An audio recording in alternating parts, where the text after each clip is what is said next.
యెహోషువ 22వ అధ్యాయము. యెహోషువ రూబేనీయులను, గాదీయులను, మనష్షే అర్ధగోత్రపు వారిని పిలిపించి వారితో ఇట్లనెను. యెహోవా సేవకుడైన మోషే మీకాజ్ఞాపించినదంతయు మీరు చేసియున్నారు. మరియు నేను మీకాజ్ఞాపించిన వాటన్నిటి విషయంలో నా మాట వినియున్నారు. బహుదినముల నుండి నేటి వరకు మీరు మీ సహోదరులను విడువక మీ దేవుడైన యెహోవా ఆజ్ఞననుసరించి నడిచియున్నారు. ఇప్పుడు మీ దేవుడైన యెహోవా మీ సహోదరులతో చెప్పినట్లు వారికి నెమ్మది కలుగజేసియున్నాడు. కాబట్టి మీరిప్పుడు యెహోవా సేవకుడైన మోషే యొర్దాను అవతల మీకు స్వాస్థ్యముగా ఇచ్చిన దేశములో మీ నివాసములకు తిరిగి వెళ్ళుడి. అయితే మీ పూర్ణ హృదయముతోనూ మీ పూర్ణాత్మతోనూ మీ దేవుడైన యెహోవాను ప్రేమించుచు ఆయన మార్గములన్నిటిలో నడుచుకొనుచు ఆయన ఆజ్ఞలను గైకొనుచు ఆయనను హత్తుకొని ఆయనను సేవించుచు యెహోవా సేవకుడైన మోషే మీకాజ్ఞాపించిన ధర్మమును ధర్మశాస్త్రమును అనుసరించి నడుచుకొనుడి. అతడీలాగు చెప్పిన తరువాత వారిని దీవించి వెళ్లనంపగా వారు తమ నివాసములకు పోయిరి. మోషే బాషానులో మనష్షే అర్ధగోత్రమునకును, యెహోషువ పడమటి దిక్కున యొర్దాను అద్దరిని వారి సహోదరులలో మిగిలిన అర్ధగోత్రమునకును స్వాస్థ్యములిచ్చిరి. మరియు యెహోషువ వారి నివాసములకు వారిని వెళ్లనంపినప్పుడు అతడు వారిని దీవించి వారితో ఇట్లనెను. మీరు మిక్కిలి కలిమి గలవారై అతి విస్తారమైన పశువులతోనూ వెండితోనూ బంగారుతోనూ ఇత్తడితోనూ ఇనుముతోనూ అతి విస్తారమైన వస్త్రములతోనూ తిరిగి మీ నివాసములకు వెళ్ళుచున్నారు. మీ శత్రువుల దోపుడు సొమ్మును మీరును మీ సహోదరులను కలిసి పంచుకొనుడి. కాబట్టి రూబేనీయులను, గాదీయులను, మనష్షే అర్ధగోత్రపు వారును యెహోవా మోషే ద్వారా సెలవిచ్చిన మాట చొప్పున తాము స్వాధీనపరచుకొనిన స్వాస్థ్యభూమి అయిన గిలాదులోనికి వెళ్ళుటకు కనాను దేశమందలి షిలోహులోనున్న ఇశ్రాయేలీయుల యొద్ద నుండి బయలుదేరి కనాను దేశమందున్న యొర్దాను ప్రదేశమునకు వచ్చినప్పుడు రూబేనీయులను, గాదీయులను, మనష్షే అర్ధగోత్రపు వారును అక్కడ యొర్దాను దగ్గర ఒక బలిపీఠమును కట్టిరి. అది చూపునకు గొప్ప బలిపీఠమే. అప్పుడు రూబేనీయులను, గాదీయులను, మనష్షే అర్ధగోత్రపు వారును ఇశ్రాయేలీయుల ఎదుటివైపున యొర్దాను ప్రదేశములో కనాను దేశమునెదుట బలిపీఠమును కట్టిరని ఇశ్రాయేలీయులకు వర్తమానము వచ్చెను. ఇశ్రాయేలీయులు ఆ మాట వినినప్పుడు సమాజమంతయు వారితో యుద్ధము చేయుటకు షిలోహులో కూడి ఇశ్రాయేలీయులు గిలాదులోనున్న రూబేనీయుల యొద్దకును, గాదీయుల యొద్దకును, మనష్షే అర్ధగోత్రపు వారి యొద్దకును యాజకుడగు ఎలియాజరు కుమారుడైన ఫీనెహాసును పంపిరి. ఇశ్రాయేలీయుల గోత్రములన్నిటిలో ప్రతిదాని పితరుల కుటుంబపు ప్రధానుని అనగా 10 మంది ప్రధానులను అతనితో కూడా పంపిరి. వారందరూ ఇశ్రాయేలీయుల సమూహములలో తమ తమ పితరుల కుటుంబములకు ప్రధానులు. వారు గిలాదు దేశములోనున్న రూబేనీయుల యొద్దకును, గాదీయుల యొద్దకును, మనష్షే అర్ధగోత్రపు వారి యొద్దకును పోయి వారితో ఇట్లనిరి. యెహోవా సర్వసమాజపు వారు చెప్పుచున్నదేమనగా, నేడు బలిపీఠమును కట్టుకొని నేడే యెహోవాను అనుసరించుట మాని ఇశ్రాయేలీయుల దేవుని మీద మీరేలా తిరుగుబాటు చేయుచున్నారు? పెయోరు విషయములో మనము చేసిన దోషము మనకు చాలదా? అందుచేత యెహోవా సమాజములో తెగులు పుట్టెను గదా. నేటి వరకు మనము దాని నుండి పవిత్రపరచుకొనకయున్నాము. మీరు ఈ దినమున యెహోవా వెంబడి నుండి తొలగిపోవునట్లు నేడు యెహోవా మీద తిరుగుబడి ద్రోహము చేసెదరేమి? అలాగైతే ఆయన ఇక మీదట ఇశ్రాయేలీయుల సర్వసమాజము మీద కోపపడును గదా. మీ స్వాస్థ్యమైన దేశము అపవిత్రముగా నుండిన ఎడల యెహోవా మందిరముండు యెహోవా స్వాధీన దేశమునకు మీరు వచ్చి మా మధ్యను స్వాస్థ్యము తీసుకొనుడి. మన దేవుడైన యెహోవా బలిపీఠము గాక వేరొక బలిపీఠమును కట్టుకొని యెహోవా మీద తిరుగుబడకుడి, మా మీద తిరుగుబడకుడి. జెరహు కుమారుడైన ఆకాను ప్రతిష్ఠితమైన దాని విషయంలో తిరగబడినప్పుడు ఇశ్రాయేలీయుల సర్వసమాజము మీదికి కోపము రాలేదా? తన దోషము వలన ఆ మనుష్యుడొక్కడే మరణమాయనా? అందుకు రూబేనీయులను, గాదీయులను, మనష్షే అర్ధగోత్రపు వారును ఇశ్రాయేలీయుల ప్రధానులతో ఇచ్చిన ఉత్తరమేమనగా, దేవుళ్లలో యెహోవా దేవుడు, దేవుళ్లలో యెహోవాయే దేవుడు. సంగతి ఆయనకు తెలియను, ఇశ్రాయేలీలు తెలుసుకొందురు. ద్రోహము చేతనైనను యెహోవా మీద తిరుగుబాటు చేతనైనను మేము ఈ పని చేసిన ఎడల నేడు మమ్ము బ్రతుకనీయకుడి. యెహోవాను అనుసరింపక తొలగిపోయి దహనబలి అయినను నైవేద్యమునైనను దానిమీద అర్పించుటకే గాని సమాధాన బలులను దానిమీద అర్పించుటకే గాని మేము ఈ బలిపీఠమును కట్టిన ఎడల యెహోవా తానే విమర్శ చేయునుగాక. వేరొక హేతువు చేతనే ఈ బలిపీఠమును కట్టితిమి. ఏమనగా రాబోవు కాలమున మీ సంతానపు వారు మా సంతానపు వారితో ఇశ్రాయేలీల దేవుడైన యెహోవాతో మీకేమి సంబంధము? రూబేనీయులారా, గాదీయులారా, మీకును మాకును మధ్య యెహోవా యొర్దానును సరిహద్దుగా నియమించును గదా. యెహోవాయందు మీకు పాలేదియు లేదని చెప్పుట వలన మీ సంతానపు వారు మా సంతానపు వారిని యెహోవా విషయములో భయభక్తులు లేని వారగునట్లు చేయుదురేమో అని భయపడి ఆ హేతువు చేతనే దీని చేసితిమి. కాబట్టి మనము బలిపీఠమును కట్టుటకు సిద్ధపరచుదము రెండని చెప్పుకొంటిమి. అది దహన బలుల నర్పించుటకైనను బలి నర్పించుటకైనను కాదు. మన దహన బలుల విషయములోను బలుల విషయములోను సమాధాన బలుల విషయములోను మనము యెహోవా సన్నిధిని ఆయన సేవ చేయవలయుననుటకు యెహోవాయందు మీకు పాలు ఏదియూ లేదను మాట మీ సంతతి వారు మా సంతతి వారికి చెప్పజాలకుండునట్లు అది మాకును మీకును మన తరువాత మన తరముల వారికిని మధ్య సాక్షి అయి ఉండును. అందుకు ఇక మీదట వారు మాతోనే గాని మా తరము వారితోనే గాని అట్లు చెప్పిన ఎడల మన పితరులు చేసిన బలిపీఠపు ఆకారమును చూడుడి, ఇది దహన బలి నర్పించుటకు కాదు, బలి నర్పించుటకు కాదు గాని మాకును మీకును మధ్య సాక్షి అయి ఉండుటకేయని చెప్పుదుమని అనుకుంటిమి. ఆయన మందిరమునెదుటనున్న మన దేవుడైన యెహోవా బలిపీఠము తప్ప దహన బలులకైనను నైవేద్యములకైనను బలులకైనను వేరొక బలిపీఠమును కట్టునట్లు నేడు యెహోవాను అనుసరింపక తొలగిపోయిన ఎడలనేమి, యెహోవా మీద ద్రోహము చేసిన ఎడలనేమి మేము శాపగ్రస్తులమగుదుముగాక. ఫీనెహాసును యాజకుడును సమాజ ప్రధానులను అనగా అతనితో ఉండిన ఇశ్రాయేలీల ప్రధానులను రూబేనీయులను గాదీయులను మనష్షీయులను చెప్పిన మాటలను విని సంతోషించిరి. అప్పుడు యాజకుడైన ఎలెయాజరు కుమారుడగు ఫీనెహాసు రూబేనీయులతోనూ గాదీయులతోనూ మనష్షీయులతోనూ మీరు యెహోవాకు విరోధముగా ఈ ద్రోహము చేయలేదు గనుక యెహోవా మన మధ్యనున్నాడని నేడు ఎరుగుదుము. ఇప్పుడు మీరు యెహోవా చేతిలో నుండి ఇశ్రాయేలీలను విడిపించి ఉన్నారని చెప్పెను. యాజకుడైన ఎలెయాజరు కుమారుడగు ఫీనెహాసును ప్రధానులను గిలాదులోని రూబేనీయుల యొద్ద నుండియు గాదీయుల యొద్ద నుండియు ఇశ్రాయేలీల యొద్దకు తిరిగి వచ్చి జనులకు ఆ మాట తెలియజెప్పగా ఇశ్రాయేలీలు విని సంతోషించిరి. అప్పుడు ఇశ్రాయేలీయులు దేవుని స్తుతించి రూబేనీయులను గాదీయులను నివసించు దేశమును పాడుచేయుటకు వారి మీద యుద్ధము చేయుట మానిరి.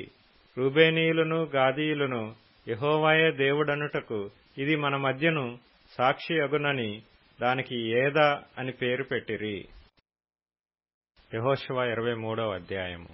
చుట్టూనున్న వారి శత్రువులలో ఎవరునూ వారి మీదకి రాకుండా యెహోవా ఇశ్రాయేలీలకు నెమ్మది కలుగచేసిన మీదట అనేక దినములైన తరువాత యెహోషువ బహు సంవత్సరములు గల వృద్ధుడాయెను. అప్పుడతడు ఇశ్రాయేలీలందరినీ వారి పెద్దలను వారి ముఖ్యులను వారి న్యాయాధిపతులను వారి నాయకులను పిలిపించి వారితో ఇట్లనెను, నేను బహు సంవత్సరములు గడిచిన ముసలివాడను. మీ దేవుడైన యెహోవా మీ నిమిత్తము సమస్త జనములకు చేసినదంతయు మీరు చూచితిరి. మీ నిమిత్తము యుద్ధము చేసినవాడు మీ దేవుడైన యెహోవాయే.